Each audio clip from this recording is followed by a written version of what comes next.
You're watching PEJE TV.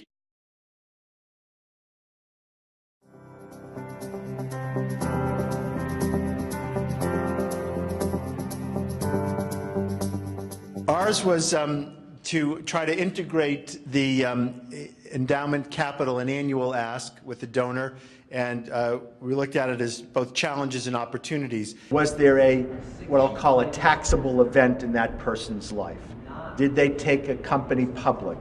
Did they just sell something, an asset, and have a major capital gains situation where we could help provide one of the solutions for tax relief?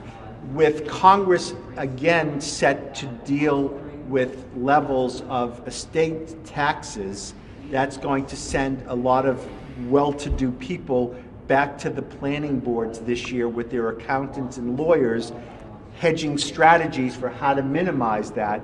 So they may not have thought about it because we declared a campaign, but they may be thinking about doing something because there are tax implications, which isn't to say I don't believe that people do this because primarily it's a tax savings, and then secondarily about the institution.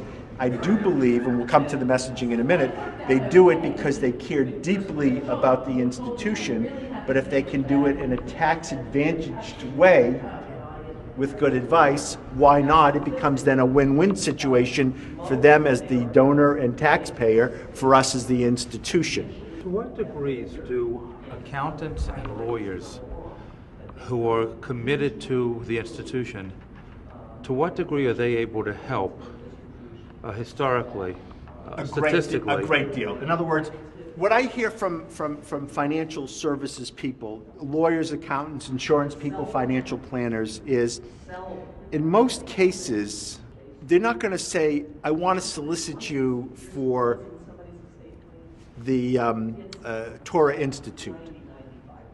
But in their dealings with their client, if their client says, I have an interest in leaving some money charitably, or you've told me just generically, if I did this, it would be beneficial, but you'd be amazed at the number of people that say, but I don't know who to give it to. It's then that the accountant who's been a parent on your board says, well, I've got just the thing. I'm involved with, or you're involved with that, that's wonderful. I really like you, I trust you, I know it'll be put to good use. We came up with really what I would say are three rules of the road. The first of all is pay attention to donors, both in terms of who they are, their relationship to you, and their capacity. And we made an important distinction, I think, between people who can give from income, which is largely what fuels annual giving, and wealth or assets, and that's largely what fuels endowment giving. So that's number one. I think number two was the fact that the rule is take each prospect individually.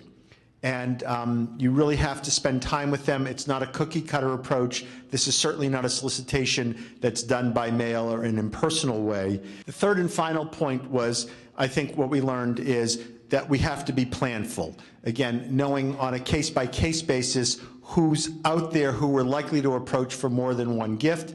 In some cases we can integrate the asks, in other cases we shouldn't, but we should be planful and not just willy-nilly go into something and know who we want to ask for what, and then plan for it and then go and do it.